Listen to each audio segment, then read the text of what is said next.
एक successful brand बनाने के लिए मार्केटिंग जो होता है बहुत ही इंपॉर्टेंट होता है। तो मैंने मार्केटिंग का एक सीरीज स्टार्ट किया हुआ है जिसमें हम लोग इंट्रोडक्शन का बात मतलब हम लोग ने मार्केटिंग क्या होती है उसके बारे में बात किया, फिर नीड वांट्स एंड डिमांड क्या होती है उसके बारे में बात किया, और हम लोग ने और भी अलग अलग टॉपिक्स को कवर किए हैं।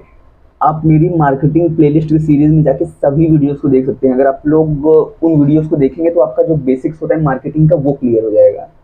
देखिए, अगर आपका खुद का प्रोडक्ट नहीं भी है, आप उसको मैन्युफैक्चर नहीं करते हैं, पर फिर भी आप दूसरे की किसी के प्रोडक्ट को मार्केटिंग करके अपना प्रोडक्ट बना के मार्केट कर सकते हैं।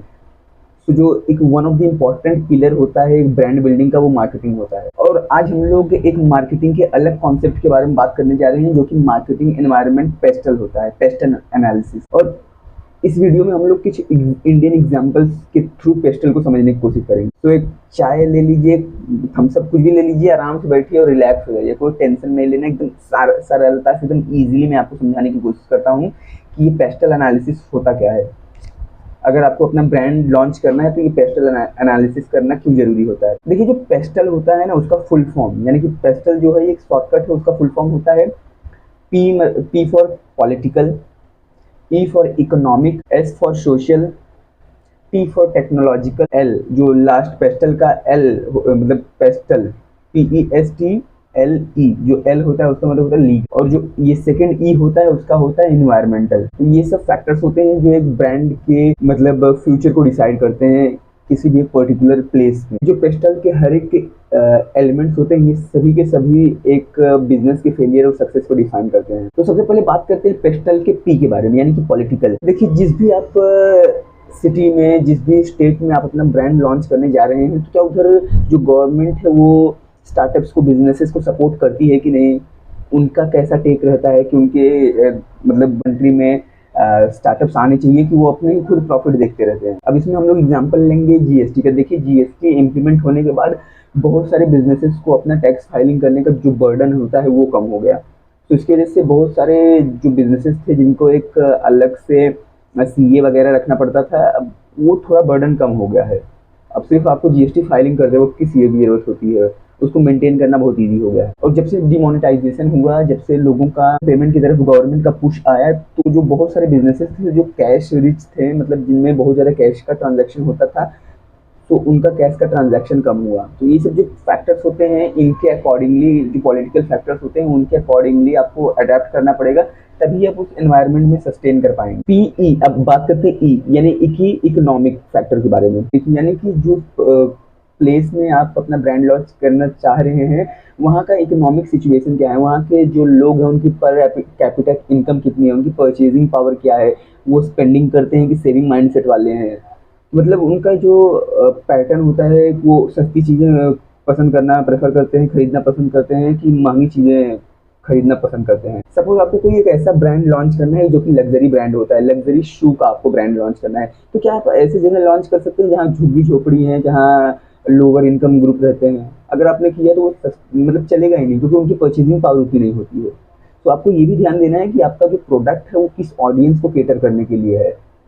और अगर आपने कहीं एकदम लो बजट वाले शूज़ को लॉन्च करना है तो क्या आप उसको बड़े से मॉल में लॉन्च करेंगे। देखिए, यहाँ प्राइसिंग की बात होती है, इकोनॉमिक परचेज जो परचेजिंग पावर होती है वो ग्रुप का, वो जो वहाँ सोसाइटी के लोग हैं उनके ऊपर डिपेंड करता है। अगर आपने कम भी रख दिया है तो बहुत सारे लोगों को वैल्यू फॉर द मनी नहीं लगेगा। और अगर आपका कोई लग्जरी ब्रांड है तो अगर उसको आपने कम प्राइसिंग किया तो आपको वैसे भी कोई नहीं लेगा। तो इसमें आपको ध्यान देना है कि जिस भी एनवायरनमेंट में आप हैं उधर के लोगों की परचेजिंग पावर क्या है, इसके ये फैक्टर भी डिफाइन करता है आपके मार्केटिंग कैंपेन आपके ब्रांड का सक्सेसफुल होगा कि फेल होगा। पीई के बाद में बात की हम लोग ने, अब बात करते हैं एस यानी कि सोशल। देखिए, जो इंडिया है ना बहुत ही डाइवर्स कल्चर वाला कंट्री है। यहाँ हर 10-20 किलोमीटर पे लैंग्वेजेस चेंज हो जाती हैं, क्यूजीन चेंज हो जाता है, बोलने का तरीका, रहने का तरीका। तो आपको उसी हिसाब से उस कल्चर को देखते हुए ही अपने प्रोडक्ट को मार्केटिंग कैंपेन को अलाइन करना पड़ेगा। अब जैसे जब फेस्टिवल होता है, होली दिवाली आती है, तो जो बड़े बड़े ई कॉमर्स जायंट हैं अमेजॉन फ्लिपकार्ट, ये सब उसी हिसाब से अपनी वेबसाइट को कर देते हैं, उसी समय डिस्काउंट्स वगैरह बहुत सारी चीज़ें लॉन्च करते हैं।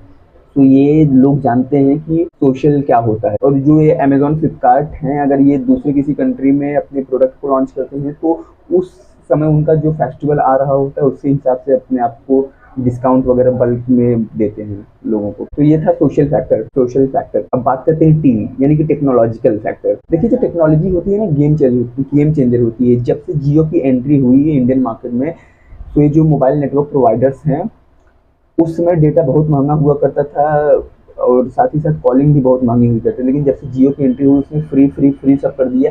तो उसकी एंट्री की वजह से बहुत सारे ऐसे स्टार्टअप्स, ऐसे बिजनेसेस को पुश मिला जो टेक्नोलॉजिकल हैवी होते हैं। बहुत सारे कंटेंट क्रिएटर्स आए। बहुत सारे जो अभी यूपीआई ट्रांजैक्शंस होते हैं जो हम लोग करते हैं, इसके अलावा जो व्हाट्सएप, फेसबुक का इतना ग्रोथ हुआ, ये सब तभी पॉसिबल हो पाया जब टेक्नोलॉजी हमारे देश में एडवांस हुई। अगर आज भी जियो ना आया होता तो शायद इतनी इजीली जो हम लोग यूपीआई ट्रांजैक्शन करते हैं वो न कर पा रहे होते। तो अब बात करते हैं पेस्टल के एल के बारे में, यानी कि लीगल। देखिए, अगर आपको अपना सक्सेसफुल ब्रांड लॉन्च करना है तो आप जिस भी प्रोडक्ट सर्विस को लॉन्च करने जा रहे हैं, उसको लेकर उस एरिया में, लोकेलिटी में लीगैलिटी क्या है, कि कहीं आप कुछ ऐसा प्रोडक्ट तो नहीं लॉन्च करने जा रहे हैं जो उस एरिया में इलीगल कंसिडर किया जाता हो।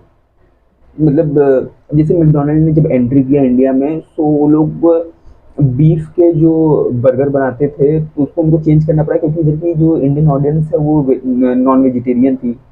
और अगर वेजिटेरियन थी, अगर नॉन वेजिटेरियन भी थे तो चिकन प्रेफर करते थे, तो उनको अपना मेन्यू चेंज करना पड़ा। तो आपको भी ऐसे देखना है। और इसके अलावा क्या उस एरिया में जहाँ आप लॉन्च करने जा रहे हैं वहाँ लीगल वो जो कॉपीराइट वगैरह वायलेशन होता है, तो वो तो नहीं होता है कि कहीं आपने कोई प्रोडक्ट बहुत रिसर्च करके लॉन्च किया और किसी थर्ड बिजनेस ने उसको देख के तुरंत कॉपी पेस्ट कर दिया। अगर आप फिर फाइल करने गए कंप्लेन, तो उसका आपका कोई कार्यवाही नहीं हो रही है। अब बात करते हैं पेस्टल के लास्ट ई के बारे में, जो कि है एनवायरमेंटल फैक्टर। जैसे अभी इको फ्रेंडली प्रोडक्ट्स का राइज हो रहा है, तो अभी बिजनेसेस को पुश किया जा रहा है कि वो अपने कार्बन फुटप्रिंट को कम करे और साथ ही साथ ग्रीन, मतलब ज़्यादा से ज़्यादा ग्रीन फुटप्रिंट की तरफ जाएंगे। तो ये था दोस्तों पेस्टल एनालिसिस। तो आपको अपने प्रोडक्ट सर्विस लॉन्च करने से पहले इस पेस्टल एनालिसिस को करके जाना है, तभी आप एक अपना सक्सेसफुल ब्रांड बना पाएंगे, नहीं तो आपको बहुत सारी प्रॉब्लम्स हो सकती है। तो उम्मीद करता हूँ कि आपको ये वीडियो अच्छा लगा होगा मार्केटिंग के बारे में। और भी ऐसी मार्केटिंग की सीरीज़ को देखने के लिए आप मेरा प्लेलिस्ट फॉलो कर सकते हैं। तो मिलते हैं किसी नेक्स्ट वीडियो में किसी एक नए मार्केटिंग के टॉपिक को लेके। तब तक के लिए टाटा बाय बाय, जय हिंद।